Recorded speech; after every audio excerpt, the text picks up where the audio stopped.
Hello నమస్తే, నేను Ashok. Welcome to ప్రజా చైతన్యం. కూటమి సర్కార్ అధికారంలోకి వచ్చి 8 నెలలు పూర్తి చేసుకుంది. పూర్తి చేసుకున్నటువంటి నేపథ్యంలో ఎన్నికల హామీలకు సంబంధించి ఎన్నికల మేనిఫెస్టోలు ఇచ్చినటువంటి సూపర్ 6 పథకాలను అమలు చేయలేమంటూ కూడా కూటమి సర్కార్ తేల్చెప్పింది. ప్రస్తుతం రాష్ట్ర బడ్జెట్కి సంబంధించి కావచ్చు, అప్పుల్లో కూరుకుపోయింది కాబట్టి వాటిని అమలు చేసే పరిస్థితి లేదంటూ కూడా చెప్తూ వస్తున్నారు. ఇక మరోవైపు వైసీపీ మాత్రం కూటమి ఏదైతే ఎన్నికల్లో హామీలు ఇచ్చిందో ఆ హామీలన్నీ కూడా ఖచ్చితంగా నెరవేర్చాలని చెప్పేసి పోరుబాటుకు సిద్ధం ఉంది. ఇటీవలే విద్యుత్ ఛార్జీలకు సంబంధించిన అంశం మీద కూడా వారు పోరుబాటు చేస్తూ వచ్చారు. ఇప్పుడు ఫీజు రియంబర్స్మెంట్కి సంబంధించిన అంశం మీద కూడా పోరుబాటు చేయడానికి సిద్ధంగా ఉన్నామంటూ కూడా వైసీపీ నేతలు, వైసీపీ ఎమ్మెల్యేలు చేస్తున్నారు. ఏపీ తాజా రాజకీయాలపైన ఈరోజు ఇంటర్వ్యూలో మాట్లాడదాం. ఇంటర్వ్యూలో నాతో పాటు పార్టిసిపేట్ చేస్తున్నారు వైసీపీ ఎమ్మెల్యే, సీనియర్ నాయకులు తాటిపత్రి చంద్రశేఖర్ గారు. చంద్రశేఖర్ గారు నమస్తే. నమస్తే అండి. సో ఏంటి, మీరేమో నవరత్నాల్ని సక్సెస్ఫుల్గా అమలు చేసామని చెప్పేసి ఎన్నికల ప్రచారంలో చెప్పారు. కూటమి సర్కార్ ఇచ్చిన హామీల్ని కూడా ప్రస్తుతం ఆర్థిక వ్యవస్థ బాగాలేదు కాబట్టి అమలు చేయమని చెప్పేసి చెప్తున్నారు. ఎలా చూస్తారు దీన్ని? చాలా నయవంచనగా దీన్ని ప్రజలు చూస్తున్నారు. తెలుగుదేశం పార్టీ చంద్రబాబు నాయుడు గారి చేతిలోకి వచ్చిన తర్వాత ప్రతిసారి ప్రజల్ని మోసం చేస్తూనే ఉంది. చంద్రబాబు నాయుడు గారు 14 సంవత్సరాలు ముఖ్యమంత్రిగా గతంలో పరిపాలన చేసినప్పుడు అనేక సార్లు హామీలు ఇచ్చాడు, ఎగ్గొట్టాడు. ఎగ్గొట్టినా కూడా మళ్ళీ గెలిపించారు ప్రజలు అనేటటువంటి ఒక చిన్న చూపు చంద్రబాబు నాయుడు గారికి ప్రజలపై ఉన్నట్టుగా స్పష్టంగా కనపడుతుంది. ఎప్పుడైనా కానీ ఒక రాజకీయ పార్టీకి మేనిఫెస్టో అనేది అత్యంత కీలకం. ఒక బైబిల్గా, భగవద్గీతగా మేము చూసాం. ఒక పనికిరాని పుస్తకంగా, పనికిరాని పేపర్గా వాళ్ళు చూస్తున్నారు. తెలుగుదేశం అధికారంలోకి వచ్చిందంటే వారు ఇచ్చినటువంటి హామీలే దానికి ప్రధానమైనటువంటి కారణం, లేదా దొంగచాటు వ్యవహారం అన్న అయి ఉండాలి. ఒకవేళ దొంగచాటు వ్యవహారం అయితే చంద్రబాబు నాయుడు అనుకుంటుండొచ్చు, నాకు వీళ్ళు ఓట్లు వేసింది లేదు, నేనే కొట్టించుకున్నాను కాబట్టి, నేనే ఓట్లు గుర్తించుకున్నాను కాబట్టి, నేనే ఈవీఎంలు మేనేజ్ చేసుకున్నాను కాబట్టి వాళ్ళకి ఇవ్వాల్సిన అవసరం లేదు అని తను నమ్ముతున్నట్టుంది ప్రస్తుతం. కానీ గమనిస్తే లేదు, కాదు, ప్రజలే ఓట్లు వేశారు మేము ఇచ్చిన మేనిఫెస్టోని చూసి అని కానీ ఆయన నమ్మితే ఖచ్చితంగా ఈ మేనిఫెస్టోని అమలు చేసేవాడు. ఏది నిజమో ఏది అబద్ధమో చంద్రబాబు నాయుడు గారే చెప్పాలి, కూటమి నేతలే చెప్పాలి.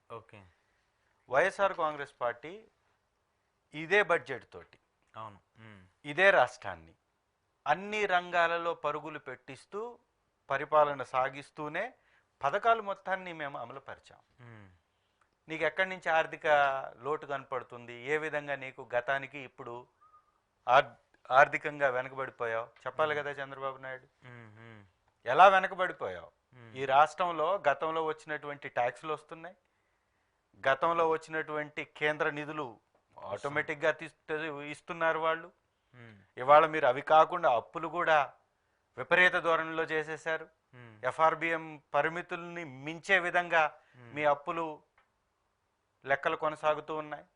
మరి ఏ విధంగా మీకు డబ్బు సరిపోవట్లేదు? ఎందుకు సరిపోవట్లేదు? ఏం చేస్తున్నారు?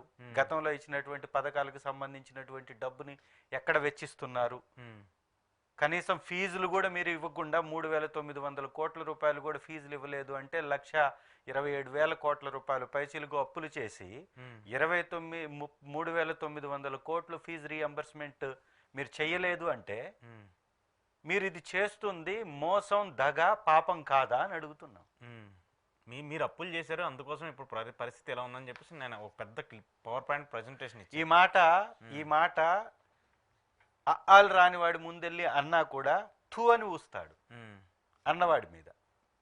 ఎందుకు అంటే 14 లక్షల కోట్ల అప్పున్నాయని చెప్పిన చంద్రబాబు నాయుడు గారు, చెప్పిన లోకేష్ గారు, చెప్పిన పవన్ కళ్యాణ్ గారు ఆ రోజు 14 లక్షల కోట్ల అప్పున్నా కూడా మేము అన్ని లెక్కలు వేశాం. ఒక ఇంటర్వ్యూలో కూర్చొని లోకేష్ గారు మాట్లాడుతూ మేము అన్ని లెక్కలు వేశాం, వచ్చేటటువంటి బడ్జెట్ దేనికి ఎంత వెచ్చించాలి, ఏ పథకానికి ఎంత వెచ్చించాలి, అన్ని లెక్కలతోటి పక్కాగా మేము ముందుకు వెళుతున్నాం, అన్ని పథకాలను మేము అమలు చేస్తాం, చెయ్యకపోతే కాలర్ పట్టుకోమన్నాడు. సోషల్ మీడియా మాధ్యమాల్లో చాలా విపరీతంగా అది తిరుగుతూ ఉంది ఆ క్లిప్పింగ్. అంటే అన్ని రకాల అప్పుల గురించి తెలిసి 14 లక్షల కోట్లని అబద్ధాలు చెప్పి 14 లక్షల కోట్లు ఉన్నా కూడా మేము పథకాలు ఇస్తామన్నావు కదా.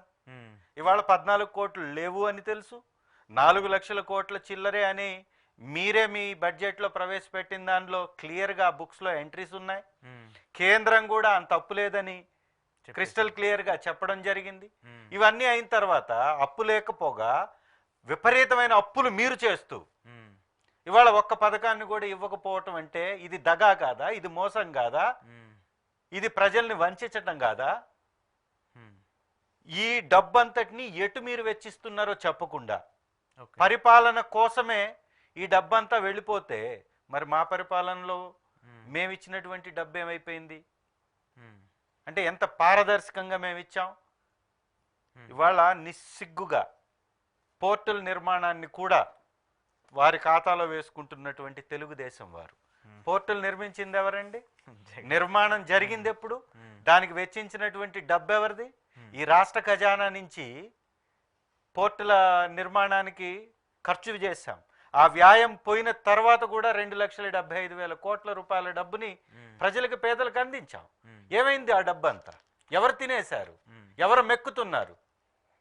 సో ఇది ఒకవైపు ఉంటే మెడికల్ కాలేజీలు ఎక్కడికక్కడ ప్రతి జిల్లాలో మెడికల్ కాలేజీని పెట్టి, కొత్తగా ఏర్పడ్డ జిల్లాల్లో కూడా మెడికల్ కాలేజీలు పెట్టి, మొన్న జరిగినటువంటి ఈ ఎడ్యుకేషన్ ఈ అకాడమిక్ ఇయర్కి మనకి సీట్లు వస్తుంటే నిస్సిగ్గుగా ఈ కూటమి ప్రభుత్వం మాకు సీట్లు వద్దు అని కేంద్రానికి లేఖ రాసినటువంటి పనికిరానటువంటి అసమర్థపు ప్రభుత్వం ఈ ప్రభుత్వం. సో ఈ పథకాలు ఎగ్గొట్టడానికి వారికి డబ్బు లేదు అంటున్నారు. మేము స్పష్టంగా అడుగుతున్నాం, గతంలో ఇచ్చినటువంటి పథకాలు కొనసాగించడానికి ఎక్స్ట్రా డబ్బు నిన్ను ఎవరు అడిగారు? రాష్ట్రానికి వచ్చేటటువంటి ఖజానాలో నుంచే కదా ఇచ్చింది. అప్పులు కూడా మీకంటే తక్కువ తెచ్చి కదా ఇచ్చింది. మళ్ళీ ఎక్స్ట్రా ఎందుకు కావాల్సి వస్తుంది మీకు? గతంలో ఇచ్చినటువంటి డబ్బు ఎట్టుపోతుంది. ఇది అడుగుతున్నాం. దానికి సమాధానం చెప్పండి. రాజధాని కడుతున్నాము, పోలవరం కడుతున్నాము, అమరావతికి ఎలకేట్ చేస్తున్నాము, కేంద్రం నుంచి నిధులు వస్తే వాటన్నింటినీ కూడా జగన్మోహన్ రెడ్డి సంక్షేమ పథకాలకు ఇచ్చారని చెప్పేసి నేను చంద్రబాబు నాయుడు గారు క్లియర్ కట్ గా చెప్పారు. సార్, రాజధాని అమరావతి రెండు ఒకటే. ఇవాళ సింగిల్ బ్రిక్ కూడా అక్కడ వేయడం జరగలేదు. 15,000 కోట్లు రాజధానికి ఆల్రెడీ కేంద్రం నుంచి వచ్చింది. మరి ఇంకెందుకు దాని మీద ఎక్స్ట్రా ఖర్చు అవుతుంది? రాష్ట్రానికి సంబంధించినటువంటి ఖజానా ఏమైపోయింది అని అడుగుతున్నాం మేము. రాష్ట్ర బడ్జెట్ ఎటు వెళ్తుంది అని అడుగుతున్నాం. ఏబి వెంకటేశ్వరరావు గారు అతను పని చేయని కాలానికి కూడా ప్రభుత్వం డబ్బు చెల్లించడానికైతే డబ్బు వస్తుంది. ఎందుకు? ఏబి వెంకటేశ్వరరావు గారు జగన్మోహన్ రెడ్డి గారిని బూతులతోటి తిడతాడు కాబట్టి, ఒక అధికారి అని మరచి కూడా తనున్నటువంటి స్థానం ఏంటో మరచి కూడా మాట్లాడతాడు కాబట్టి తను పని చేయనటువంటి కాలానికి కూడా డబ్బు చెల్లిస్తుంది. మరి డబ్బే లేకపోతే ఏబి వెంకటేశ్వరరావు గారికి ఎక్కడి నుంచి చెల్లిస్తున్నావు? ఎవడు అబ్బ సొమ్ము ఖర్చు చేస్తున్నారు? ఎవరి సొమ్ము ఇదంతా? తప్పు కాదా? పని చేయనటువంటి కాలానికి డబ్బు చెల్లించటం అంటే ప్రజాధనాన్ని దుర్వినియోగం చేయడం కాదా అంటున్నాం. ఓకే, దాని మీద వాళ్ళు మాట్లాడలేదు కదా. అంటే మాట్లాడడము మాట్లాడకపోవడము కాదండి. ఇక్కడ ప్రజాశ్రేయస్సు వారికి ముఖ్యం కాదు.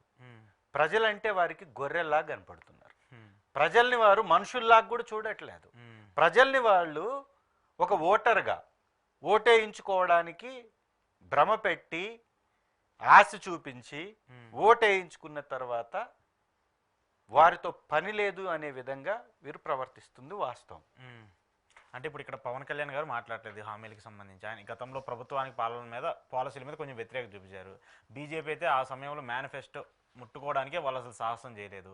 సో ఇది ప్యూర్లీ చంద్రబాబు నాయుడు మీద తోసేయడానికి కూడా అనుకోవచ్చు. ఎందుకంటే ఆయన అడ్మినిస్ట్రేషన్ మీద గతంలో చాలాసార్లు జగన్మోహన్ రెడ్డి కూడా మాట్లాడుతూ వచ్చాడు. ఆయన చెప్పేవన్నీ అబద్ధాలే, ఆయన్ని నమ్ముకుంటే మీరు ఇబ్బందులు పడతారు పదే పదే అని. సో దానికి అనుగుణంగానే ఆయన ఏదైతే చెప్పారు ఇప్పుడు అదే రిఫ్లెక్ట్ అవుతుంది అనుకోవాలా? చంద్రబాబు నాయుడు గారి గురించి ఎవరు చెప్పాల్సిన అవసరం లే ఎవరికి. అతని గత చరిత్రే తెలుసు అందరికీ. ఇవాళ ఒక బాధ్యత గల ముఖ్యమంత్రి స్థానంలో ఉన్నటువంటి చంద్రబాబు నాయుడు గారు నేను పథకాలు ఇవ్వలేను అని నిస్సిగ్గుగా చెప్పేస్తున్నారు. అంటే నిర్మొహమాటంగా తను ఇచ్చినటువంటి హామీల నుంచి పక్కకు వెళ్ళిపోతున్నారు. తను ఏవైతే ఆశ చూపించి సంపద సృష్టిస్తాను అని చెప్పి తను ఎలా అయితే అధికారంలోకి వచ్చాడో దాన్ని మరచి మాట్లాడుతున్నారు. లేదా దాన్ని కేర్ చేయకుండా, అంటే ఓటర్ని తన యొక్క భావన ఓటు ద్వారా వ్యక్తపరుస్తాడు. ఓటు పొందినటువంటి వ్యక్తి తన బాధ్యతని పథకం ద్వారా నిర్వర్తిస్తాడు. ఈ రెండిటి మధ్య వ్యత్యాసం వారికి అర్థమైనా అర్థం కానట్టుగా, వారికి బాధ్యత కలిగినా కూడా లేనట్టుగా వారు ప్రవర్తిస్తూ ముందుకు వెళ్తున్నారు. ఏం సార్ ఇప్పుడు మీరైతే ప్రజాక్షేత్రంలో పోరాటానికి చేద్దామని చెప్తున్నారు. మేము వాళ్ళు ప్రధానంగా మిమ్మల్ని హేళన చేసేది ఉన్నది 11 మంది, ఒక cricket team, Jaganmohan Reddy captain, Peddireddy vice captain, ఇలా హేళన చేస్తూ గతంలో అసెంబ్లీకి సంబంధించి మాట్లాడారు. మీరు అసెంబ్లీకి వెళ్ళేమో అని చెప్పేసి క్లియర్గా తేల్చి చెప్పారు. ఏం చేయబోతుందని మీరు అసలు? సార్, మేము చాలా స్పష్టంగా చెప్పాం, ఈ రాష్ట్రాన్ని అధోగతి పాలు చేస్తున్నటువంటి ప్రభుత్వంపై మాట్లాడడానికి తగిన సమయం కావాలి. ప్రతిపక్ష హోదా ఉంటే ఖచ్చితంగా ఆ సమయాన్ని కేటాయించాల్సినటువంటి పరిస్థితి ఉంటుంది. కాబట్టి ఈ రాష్ట్రంలో జరుగుతున్నటువంటి దోపిడీ మీద, దగా మీద, అన్యాయాల మీద ఎలుగెత్తి చాటాలి, ఎలుగెత్తి మాట్లాడాలి, ప్రశ్నించాలి అంటే ఖచ్చితంగా తగినటువంటి సమయం కావాలి. దానికి ప్రత్యేక టైం కేటాయించబడుతుంది. కాబట్టి ఆ టైం కోసం మేము అడుగుతున్నాం. అది వారు ఇవ్వలేదు. చరిత్రలో లేనట్టుగా తాలిబాన్ రాష్ట్రంలో, తాలిబాన్ దేశంలో తప్ప, ప్రభుత్వంలో తప్ప జరగనట్టుగా పిఏసీ చైర్మన్ కూడా ప్రతిపక్షానికి ఇవ్వకుండా తీసుకున్నటువంటి దుర్మార్గపు ప్రభుత్వం ఈ ప్రభుత్వం. మేము దాని గురించి కోర్టుకు వెళ్ళాం. కోర్టులో ఖచ్చితంగా మా వైపున పాజిటివ్ రియాక్షన్ వస్తుంది. ఖచ్చితంగా మేము అసెంబ్లీలో అటెండ్ అవుతాం. మీరు అన్నారు కదా 11 మంది ఏం చేస్తారని. నేను అనలేదు, టీడీపీ వాళ్ళు. సరే, ఎవరైనా అననివ్వండి, మేముంది 11 మంది. ఈ భారతదేశం యొక్క పాపులేషన్ ఎంత అండి? జనాభా ఎంత? 140 కోట్లు దగ్గరగా. 140 కోట్ల పేరుని కాపాడుతున్నటువంటి క్రికెట్ టీం ఓకే 11 మందే కదా. వాళ్ళతోనే కదా పోలుస్తుంది. ఇవాళ భారతదేశం యొక్క పేరు ప్రపంచ పటం మీద అగ్రగామిగా కొనసాగుతున్నటువంటి క్రీడ ఏదండి? క్రికెట్. క్రికెట్. ఆ క్రికెట్ లో ఉంది కూడా 11 మందే. దాన్నే కదా మీరు చూపిస్తున్నారు. ఇక్కడ కూడా అదే క్రికెట్, అదే రకమైనటువంటి బాధ్యతని మేము తీసుకోవడానికి సిద్ధంగా ఉన్నాం. అక్కడ ఒక 11 మంది సభ్యులు ఒక దేశం యొక్క బాధ్యతను తీసుకుంటే 11 మంది సభ్యులు మేము రాష్ట్రం బాధ్యత తీసుకోలేమా? మేము అడిగే ప్రశ్నకి ఎంత సమయం కావాలి? చెప్పే ఆన్సర్ మీ దగ్గర లేనప్పుడు 11 మందిని ధైర్యంగా ఎదుర్కొనేటటువంటి ధైర్యం మీ దగ్గర లేనప్పుడు మీరు మాకు సమయాన్ని ఇవ్వరు. ఒకవేళ మీరు సమయం ఇస్తే ఖచ్చితంగా ఈ రాష్ట్రంలో జరుగుతున్నటువంటి అన్యాయాల మీద పోరాటం చేస్తాం. ఈ రాష్ట్రం యొక్క భవిష్యత్తును తీర్చిదిద్దుతాం. ప్రతిపక్ష హోదా ఇస్తే ఖచ్చితంగా వెళ్తారు. ఖచ్చితంగా అది స్పీకర్ డిసిషన్ చేతిలో ఫైనల్ చేస్తే సరిపోతుంది కదా. మరి ఎందుకు స్పీకర్ గారు చేయట్లేదని కోరుతున్నారు? స్పీకర్ గారు తెలుగుదేశం పార్టీ వ్యక్తే కదా. స్పీకర్ గారికి అమితమైనటువంటి ఆక్రోశం, ద్వేషం, పగ, ప్రతీకారాలు ఇవి కనపడుతున్నప్పుడు వారు ఉన్నతమైనటువంటి పదవిలో ఉన్నారు కాబట్టి నేను మాట్లాడలేకపోతున్నాను. వారి యొక్క వ్యాఖ్యలు బయటకు వచ్చినప్పుడు బయట వారు మాట్లాడుతున్నటువంటి అసూయ, ద్వేషంతో కూడినటువంటి వ్యాఖ్యలు జగన్మోహన్ రెడ్డి గారి మీద కానీ ఒకసారి గమనిస్తే వారు ఏ విధంగా వారి భాషని వారు ప్రదర్శిస్తున్నారో, వినియోగిస్తున్నారో ఒకసారి చూస్తే ఆ వ్యక్తి గురించి మనం పెద్దగా పట్టించుకోవాల్సినటువంటి అవసరం ఉండదేమో బహుశా. ఓకే, కంక్లూడ్ చేస్తే ఒక పాయింట్ ఏంటి, వైసీపీని ఒక్కొక్క రెక్క విరిచేస్తుందా కూటమి కానీ బీజేపీ కానీ? ఎందుకంటే ఇటీవల జరుగుతున్నటువంటి ఇబ్బందులు కావచ్చు, వరుస రాజీనామాలు సాయిరెడ్డి గారి కావచ్చు, ఇప్పుడు పెద్దిరెడ్డి గారి మీద కేసులు కావచ్చు, ఇవన్నీ చూస్తుంటే జగన్మోహన్ రెడ్డిని ఒంటరి చేయడానికి ఏమైనా టార్గెటింగ్గా వ్యూహం ఏమైనా వేస్తుంది అనుకోవాలా? జగన్మోహన్ రెడ్డి గారు ఒంటరిగా స్టార్ట్ అయ్యి ఈ దేశంలోనేటువంటి విజయాన్ని నమోదు చేసినటువంటి వ్యక్తి. సో వారిని ఒంటరి చేసేది ఏముంది? ఇంకా జగన్ గారి వలన ఎదిగినటువంటి వారే తప్ప వీరంతా వెళ్ళిపోయేవారు, వచ్చేవారు. వారి వలన జగన్ గారు ఏమి ఎదిగినటువంటి వ్యక్తి కాదు. సో వైఎస్ఆర్ కాంగ్రెస్ పార్టీ బలమేంటో తెలిసినటువంటి చంద్రబాబు నాయుడే, 40 years ఇండస్ట్రీ అని చెప్పుకునేటటువంటి చంద్రబాబు నాయుడే ఒంటరిగా పోటీ చేయలేకపోయాడు. ఈ సినిమా ఇండస్ట్రీలో నాకంటే గొప్పోడు లేడని విర్రవీగేటటువంటి పవన్ కళ్యాణ్ గారే ఒంటరిగా పోటీ చేయలేకపోయాడు. ఈ దేశాన్నే నేను పరిపాలిస్తున్నానని చెప్తున్నటువంటి నరేంద్ర మోడీ గారి బీజేపీ పార్టీయే ఒంటరిగా వైఎస్ఆర్ కాంగ్రెస్ పార్టీ మీద పోటీ చేయలేకపోయింది. ఓకే. సో ముగ్గురు కలిసినా కూడా 40%కి కిందకి దించలేనటువంటి వాళ్ళకంటే బలవంతులు వెళ్ళిపోయేటటువంటి వాళ్ళు. కాబట్టి ఈ పార్టీని నడిపించేది, ఈ పార్టీ నిలబడి ఉంది వైఎస్ జగన్ అనేటటువంటి ప్రభంజనంతో. కాబట్టి మళ్ళీ బలంగా కొడతాం. జగన్ అన్న మాటల్లోనే వాళ్ళు కొట్టారు, తీసుకున్నాం, మేము మళ్ళీ కొడతాం, డబల్ బలంతో కొడతారు. గతాన్ని మించినటువంటి విజయాన్ని నమోదు చేస్తాం. ఎవరో వెళ్ళిపోతున్నారు, ఏదో జరిగిపోతుందంటే గతంలో 23 మందిని సంతలో పశువుల్లా కొన్నారు. ఆపగలిగారా జగన్మోహన్ రెడ్డి గారి విజయాన్ని? ప్రభుత్వాన్ని ఏర్పాటు చేయటాన్ని ఆపగలిగారా? అప్పుడే పుట్టినటువంటి పార్టీ ప్రజలకు అప్పుడు ఏమీ చేయలే. ఇప్పుడు ప్రభుత్వంలో 5 సంవత్సరాల్లో మేమిచ్చినటువంటి పథకాలు ఈ భారతదేశంలోనే ఏ ప్రభుత్వం ఇవ్వనటువంటి పథకాలను ఇచ్చాం. మేము తీసుకొచ్చినటువంటి పథకాలని నరేంద్ర మోడీ గారి ప్రభుత్వమే కాపీ కొట్టినటువంటి పరిస్థితి. కొన్ని స్కీమ్స్ని. సో ఈ రాష్ట్రంలో విద్యా వ్యవస్థ మీద కానీ, ఆరోగ్య వ్యవస్థ మీద కానీ, వ్యాపార వ్యవస్థల మీద కానీ, వ్యాపార వ్యవస్థల్ని తీసుకురావడంలో కానీ, పెట్టుబడులు ఆకర్షించడంలో కానీ తిరుగులేనటువంటి చిరునామాని ఏర్పాటు చేసినటువంటి వ్యక్తి జగన్మోహన్ రెడ్డి గారు. ఇదే దావోస్ వెళ్ళారు. ఒక గ్లాస్ స్టోరీని కూడా వాళ్ళ యొక్క పెయిడ్ ఛానల్స్లో మాట్లాడారు, చూశారు కదా. ఆ దావోస్ వెళ్ళి నారా చంద్రబాబు నాయుడు గారి గురించి, నారా లోకేష్ గారి గురించి, వారి రాజకీయం గురించి అక్కడ వేదికల మీద మంత్రులు మాట్లాడారు తప్ప పెట్టుబడుల గురించి ఎప్పుడన్నా మాట్లాడారా? పెట్టుబడులు తెచ్చారా? దారి ఖర్చులు కూడా దండగంట. వీళ్ళు పే చేసినటువంటి ప్రతి పైసా ప్రజలు పేదల కష్టార్జితంతో వచ్చినటువంటి పైసా తీసుకుని వెళ్ళి దావోస్లో రూపాయి కూడా పెట్టుబడి తీసుకురాకుండా వచ్చినటువంటి దగా ప్రభుత్వం ఈ ప్రభుత్వం. వీళ్ళకి మాకు పోటీ ఏంటి? ఆ రోజు గ్రీన్ ఎనర్జీకి పెద్దపీట వేసి లక్షల కోట్ల పెట్టుబడులు సాధించింది జగన్మోహన్ రెడ్డి గారి మా ప్రభుత్వంలో. ఐటీ మంత్రిగా ఉన్నటువంటి నారా లోకేష్ గారు 2014-19 కాలంలో ఈ రాష్ట్రానికి ఐటీ ఇండస్ట్రీని కానీ తీసుకొస్తే మనం కూడా పోటీ పడి ఉండేవాళ్ళం కదా.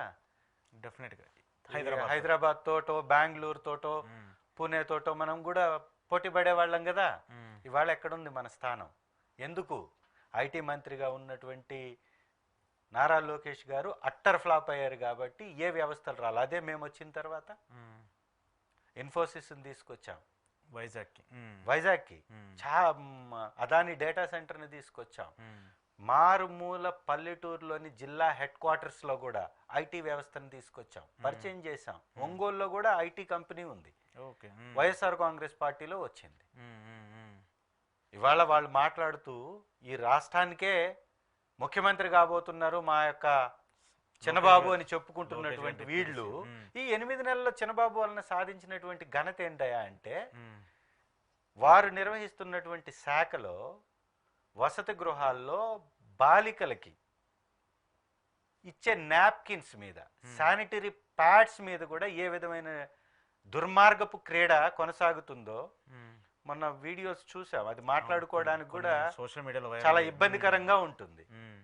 తినడానికి తిండిచ్చేది లేదు, ఉండడానికి ఉన్నటువంటి ఆ వసతి గృహాల యొక్క మెయింటెనెన్స్ సరిగా లేదు, ఇంటర్ పరీక్షనే సక్రమంగా నిర్వహించలేక పరీక్ష జరుగుతున్నటువంటి గంటలోనే అది యూట్యూబుల్లో ప్రత్యక్షమైనటువంటి పరిస్థితి, ఫీజుల్ని పే చేయలేనటువంటి పరిస్థితి, కేజీ టు పీజీ విద్య ఇస్తానని దాన్ని నాశనం చేసినటువంటి పరిస్థితి, పేదలకి ఇంగ్లీష్ని దూరం చేసేటటువంటి కార్యక్రమాలు, ఇంగ్లీష్ మీడియాన్ని దూరం చేసేటటువంటి కార్యక్రమాలు బలంగా నారాయణ చైతన్య విద్యా సంస్థలకి అనుకూలంగా ప్రభుత్వం చర్యలు తీసుకుంటున్నట్టుగా కనపడుతుంది. ఎక్కడా కూడా ఇంగ్లీష్ మీడియం మీద తప్పుగా మాట్లాడుతున్నటువంటి వ్యక్తులు, ఇంగ్లీష్ మీడియం అక్కర్లేదు అని మాట్లాడుతున్నటువంటి వ్యక్తులు నిర్వహిస్తున్నటువంటి లేదా వారి పార్టీ నాయకులు నిర్వహిస్తున్నటువంటి ఏ కాలేజీలో అయినా తెలుగు మీడియానికి సంబంధించిన క్లాసెస్ జరుగుతున్నాయా? నేనే చెప్తున్నా కదా, మా మా మా పిల్లలే చదువుతున్నారు అక్కడ. 8th క్లాస్ 9th క్లాస్ తెలుగునే లేదు నా మీడియం స్కూల్స్లో తెలుగు అనేది లేకుండా చేసేసారు. బేసిక్ ఏంటంటే వాళ్ళు డైరెక్ట్ ఇంగ్లీష్ మీడియం అని చెప్పేసి అడాప్ట్ చేసేసారు. ఎందుకని అట్లా పేదలపై పక్షపాత ధోరణి? పేదలు ఇంగ్లీష్ నేర్చుకుంటే మీకు పోటీదారులు అవుతారనా? ఈ రాష్ట్రాన్ని దగా చేసి దోచుకుని మీరు పడుతున్నటువంటి, మీరు ఎదుగుతున్న విధంగా ఇంకొకరు ఎదగకూడదనా?